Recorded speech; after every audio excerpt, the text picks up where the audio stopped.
welcome to another portion of basic meat goat production. In this segment, we're going to talk about breeds of meat goats. The purpose of this presentation is not to promote one breed of meat goat over another, but mainly to give you a little bit of information and a little bit of background history about some of the different breeds of meat goats. Probably one of the oldest breed of meat goats that we have on record is the Spanish goat. The origin of the Spanish goat was believed to have escaped or been turned loose by Coronado de Soto in the region of somewhere around Oklahoma and Texas in 1540. These wild goats developed from these over 400 years and have become very profitable. These Spanish goats tend to be smaller, more agile goats, and was dominated in the wild. The Spanish goat tends to be a little more feral and a little more easily excitable. They are known for their small udders. These udders are essential because the large udders would be cut up on cactus and in very brushy areas where they are known to work very well. For this reason, since they are very well known in use for brush control, they've been known as a Spanish or brush goat.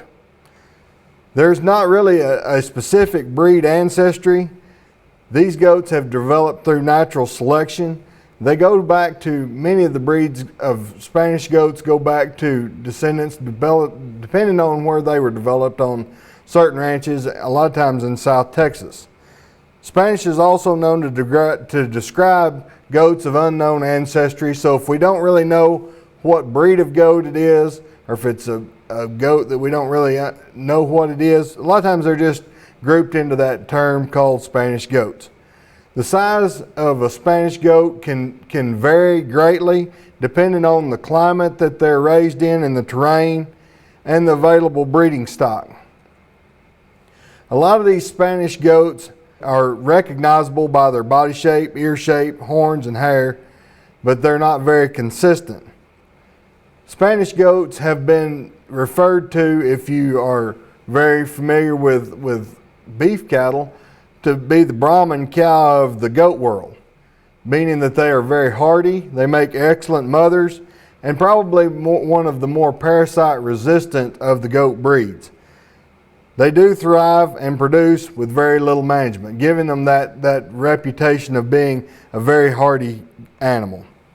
They do tolerate extreme heat and cold, probably tolerate the heat better than the cold, but they are a very good browser, so they do favor brush and weed control.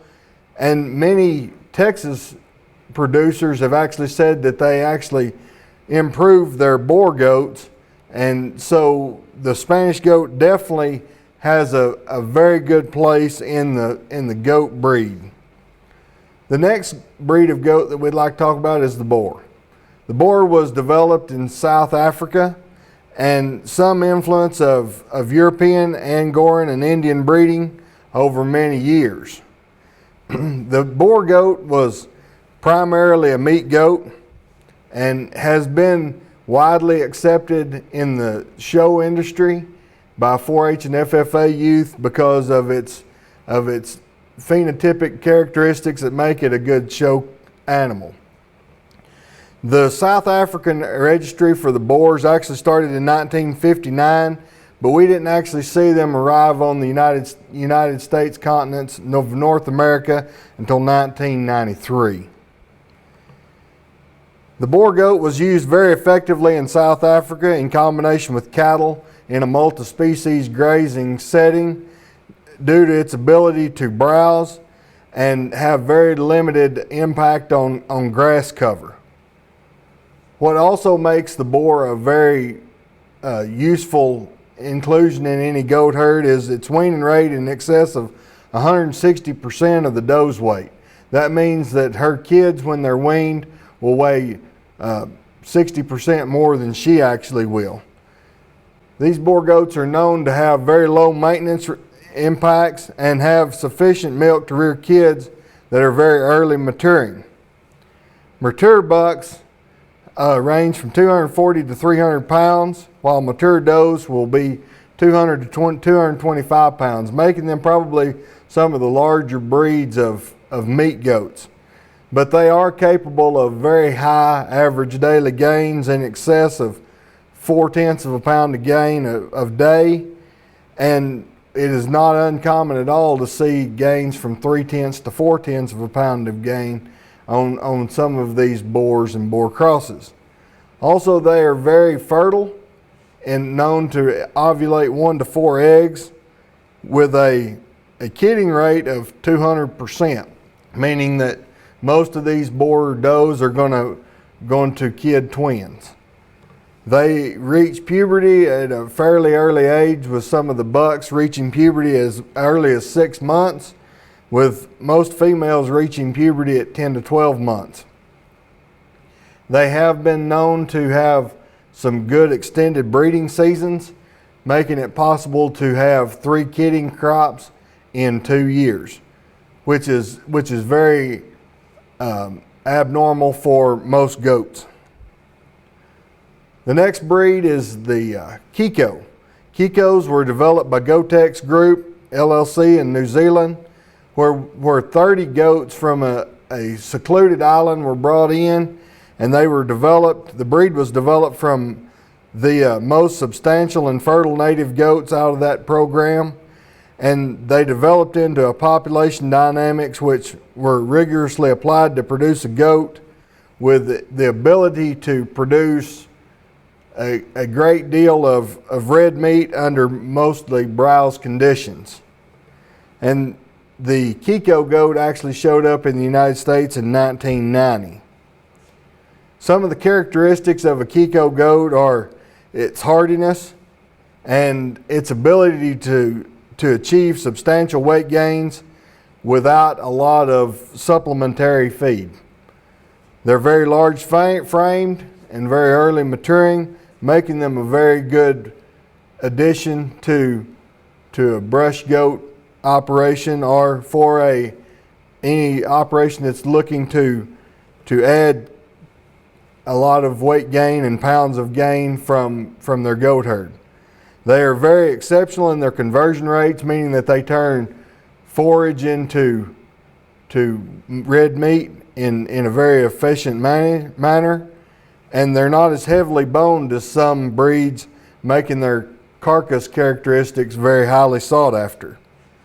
Also, Kikos have a claim that they are very parasite resistant, which is very important to most goat producers, since a lot of goat producers fight parasite problems on a regular basis. The high cutability also makes the Kiko goat very favorable because of their carcass characteristics. The Kiko is not easily determined by its color because they come in a variety of colors. While most of the North American Kikos will be white because they were originally selected to be white, there were some that were imported that were not, and the coats range from slick in the summer to very flowing hair in the winter, mountain country. So the other thing that you will see about Kiko goats is the bucks will have very dominant set of horns a lot of times. Females are very feminine and generally have good udder placement and very good udder attachment. So that is also very important with a lot of meat goats to have female retention, because we lose a lot of our female goats due to the fact that their udders go bad and we begin to have udder problems with them. The Kikos are very good at female retention due to good udders. They are also capable of conceiving, carrying, and giving birth to and rearing multiple offspring without intervention under less than ideal conditions, meaning that a lot of these Kiko goats will kid outside in the harsh conditions without a lot of human interaction and still wean a real good percentage of those offspring. They're not also affected by climate variations, meaning very hot or very cold, And they're equally at home in subalpine mountain country and arid brushlands, which makes them very, very adaptable for any climate. One of their defining characteristics is their rate of growth.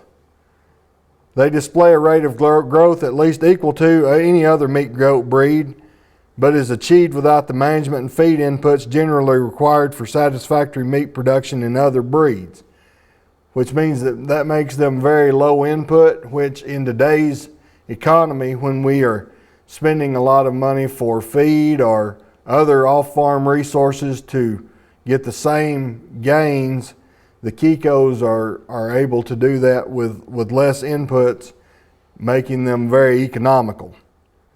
Kids born of average size but are considerably vigorous, which means that even though they don't start out at a great size, they do grow very quickly. So they start out small, but they also achieve a very quick rate of gain. They are aggressive foragers capable of thriving under severe conditions, which means that they are capable of going out and finding something to eat under conditions of maybe poor forage growth, such as a drought, or in very dense brush country where a lot of goats may have trouble and not want to attack. In New Zealand, they have been called the go anywhere, eat anything goat because of its ability to thrive in very poor conditions. The Kiko was developed in New Zealand, which has a temperature climate much like that of the southeastern United States. Oklahoma being one of those states that would be in that southeastern United States climate of very hot, very arid at times, and a lot of conditions that were very good for parasite problems. And we have a lot of parasite issues that make a Kiko very, very popular for us. This makes the meat goat ideal for our situation. The next breed of goat that we'll talk about is the Myotonic, also called the wooden leg goat or stiff legged, or the Tennessee fainting goat. And there are two strains of the Myotonic. The ones that are found in Tennessee and the eastern United States are normally a smaller version of the Myotonic. The ones that are found in Texas tend to be somewhat larger, probably due to selective breeding and their selection for the meat market. Myotonic actually means when they're frightened, they're excited, they lock up. And they often fall over, they faint, and they lay very stiff for a few seconds, and then they come back to and they hop back up and they go again as normal. And that makes them kind of a novelty item, but they have been selected for meat production. They are very heavily rumped and deep chested, which are very well sought after carcass characteristics, and make them very popular for the production of red meat. So even though they are a novelty, they're fun to watch when we have little kids that try to make them faint, and that's fun for a little while, but they do have a very good production-oriented purpose in the meat goat industry. Most of them have some color combinations of black and white. Others are tan and white, white, black, and roan. So several different colors and combinations of colors. They have been promoted as a year-round breeder, which is not very common in the meat goat industry. They are easy kidders with good milk production, and they're capable of producing 2 kiddings a year, which makes them very highly sought after because of their ability to produce a large number of offspring with very few inputs. They're usually not required to have a bonding or a jug pen because they are good mothers. And they're also, one of their good characteristics is they're not climbers. They're not as difficult to maintain in a pen, which makes them a little more of an easy selection for a lot of beginning goat producers that may not have the experience with fencing goats in. So the Myotonics make a good selection for them because they're a little easier to contain. They're excellent crossbreeding material for the Boer Goats, and in a crossbreeding situation, the feigning gene is recessive, and it's usually not expressed in a crossbred Myotonic, so you won't actually see the stiffening up and the feigning if you cross them with a different breed. Virginia State University revealed a meat-to-bone ratio of 4-to-1, which is significantly higher than most breeds. We understand the value of bone. It is very necessary for the skeletal system to keep these animals structurally sound, but the higher percentage of meat-to-bone ratio that we can get, the more finished product that we will actually end up with. And so the Myotonic is very favorable in the fact that they have a very high meat to bone ratio.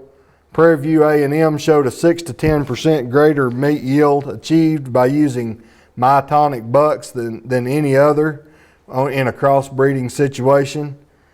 And they have actually been renamed as the Tennessee Meat Goat.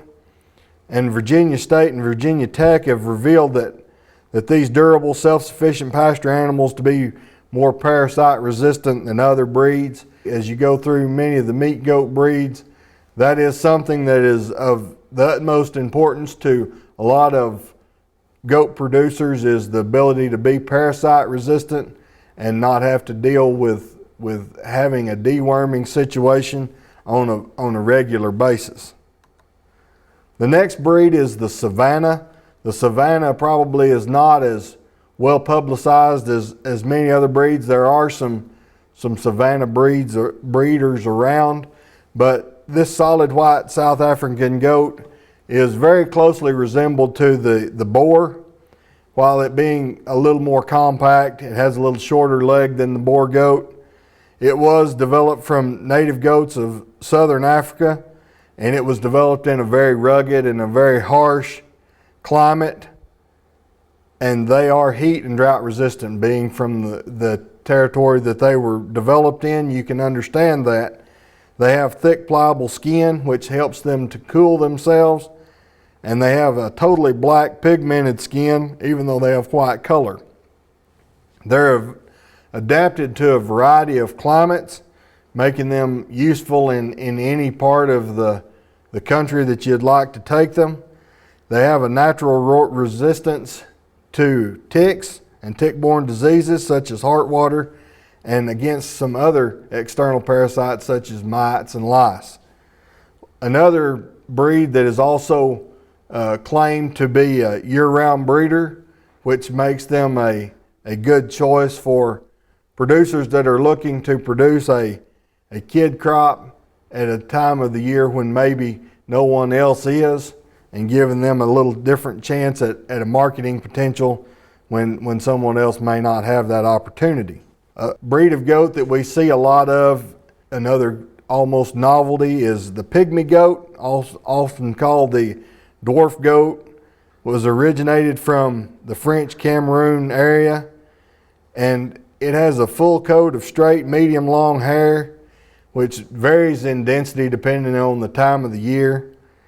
There are all different body colored, even though the predominant coloration is a grizzled look, much like the goat that is pictured there on the screen. The Pygmy goat is not normally considered a meat goat, even though they do have a high carcass characteristic. They have been used in crossbreeding programs because they do reduce carcass size and they do reduce fat content of the carcass. The next meat goat, which is probably promoted mainly as a dairy goat but has some capabilities in the meat goat industry, is the Nubian. The Nubian was developed in England by crossing British goats with bucks of African and Indian origin, and they are an all-purpose goat used definitely for the dairy industry, but also for meat and hide production. Once again, they are probably better suited for the dairy industry than other goats that we've talked about thus far. The Nubian carries a decidedly Roman nose, and is always short-haired. When you talk about the Roman nose, it is very rounded at the top, and that is a characteristic that definitely gives the Nubian away very quickly. They can have a solid or partially colored coat from black, red, or tan are the most common that we see. The mature does are considerably smaller than the boar, but average for a lot of breeds. 135-pound doe, which is pretty average for a lot of our meat goats, and then mature bucks that weigh up to 175 pounds, and that's also very average for a lot of our goat breeds. The next breed that we hear very little about is the Texmaster. It is catching on in popularity in some places, and it was developed in Texas by combining two breeds, the Tennessee meat goat and the Boer Goat, and the Gene Master, which is another breed that we don't commonly hear a lot about, developed by the same company that developed the Kiko, and it was done by crossing a Kiko and a Boer Goat in a 3/8, 5/8 fashion. So you get some of the characteristics of each breed and some of their finer qualities. The Seco, which was developed by Dan Cootie here in Lawton, and that was used by crossing the Kiko and the Savannah, and you get some of the parasite resistance from the Kiko, but the year-round breeding ability of the Savannah. We don't see a lot of crossbreeds of goats in registries, but when you begin to look at what breed of goat best works for you, there may not be a single breed of goat that is best for you. You have to look at what characteristics that you're looking for in a goat herd, what is their end purpose, and what is it that you desire for them to accomplish, and begin to look at breeds that will be able to provide you with the positive attributes that you're looking for in a goat. We also know that there's a lot of variation among individuals within a given breed, more than the average between the different breeds. As we know that there are good animals within every breed, there's also bad animals in every breed, and your opportunity as a goat producer is to select those goats that will fit into your operation. When we look at the livestock industry as a whole, there are many more crossbreeds of cattle and swine than there are in the goat industry, but that may be something that we can use the heterosis and understand the heterosis effect of crossbreeding of some of these purebred goats for an offspring that is actually better than its parents were as individuals.